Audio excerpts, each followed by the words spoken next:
నాకు చిన్న అనుమానం, చిన్న డౌట్ పెద్దల సమక్షంలో దాన్ని నిర్వహించుకోవడానికి నేను శంకరన్న పర్మిషన్, శంకరన్న అధ్యక్షులు వారు శంకరన్న పర్మిషన్, అలాగే మన ఉపాధ్యక్షులు వినయన్న దళిత సమాజానికి అన్ని పార్టీల్లో ఉన్నాడు కూడా వెన్నెముక లాంటి వాడు. అట్లాంటిది మన కాంగ్రెస్ పార్టీలో మాత్రమే దళితులకి న్యాయం జరిగింది అని చెప్పని నమ్మి మనందరినీ సైనికుల్లా తయారు చేయడం కోసం మన కాంగ్రెస్ పార్టీలో మనం ఎంతో సైనికులు ఎంతో బలంగా తయారు చేశారు. కానీ రాష్ట్ర ఉపాధ్యక్షులు అయినటువంటి PCC working president Mastan Ali గారికి సమక్షంలో మాకున్న ఒక చిన్న అనుమానం అడగాలని చెప్పి ఎస్సీలందరి తరఫున అడగాలని చెప్పని కోరుకుంటున్నాను.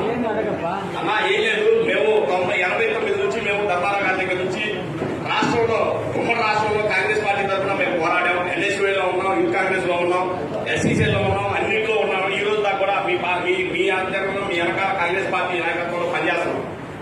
కానీ ఎలక్షన్ వచ్చే టైంకి ఎస్సీ నియోజకవర్గాల్లో కూడా అప్పటికప్పుడు ఇంపోర్ట్ చేసుకుని వస్తున్నారు. ఎవరో ఒకరు తీసుకొచ్చి ఆ టయానికి ఒక క్యాండిడేట్ తీసుకొచ్చి ఆ ఎలక్షన్ అయిపోగానే ఆ 10 రోజుల క్యాండిడేట్ గెలుపుకోవడంతో సంబంధం లేకుండా అనౌన్స్ చేసి వాళ్ళకి టికెట్ ఇవ్వడం జరుగుతుంది.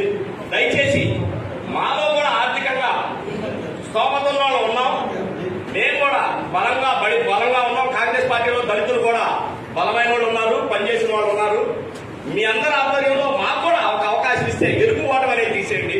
గెలుస్తామో లేదో, గెలిచి చూపిస్తామో లేదో కాంగ్రెస్ పార్టీకి మా సత్తాని ఇన్ని రోజులు పనిచేసిన సత్తానంతా కూడా మా నియోజకవర్గాల్లో మా శంకరన్న నాయకత్వంలో, వెంకన్న నాయకత్వంలో దళితులందరినీ ఏకం చేసి రాష్ట్రం మొత్తం మీద కాంగ్రెస్ పార్టీ విజయానికి మా అంతు కృషి మేము చేస్తాం. అప్పటికప్పుడు వచ్చినటువంటి కార్యకర్తల్ని తీసుకొచ్చి అప్పటికప్పుడు టికెట్ ఇస్తే, ఉదాహరణకి వేమూరు నియోజకవర్గంలో నేను contested candidate SC reserve, Vemuru నియోజకవర్గంలో ఆలపాటి ధర్మారావు గారి దగ్గర నుంచి పనిచేస్తున్నాం. ఆలపాటి ధర్మారావు గారు, కొంజేటి రోసి గారు, నాగర్ భాస్కరరావు గారు, నిన్న మొన్న వచ్చిన సతీష్ పాల్వాల్ గారి దగ్గర కూడా నాగార్జున గారు కూడా మేము పనిచేశాం.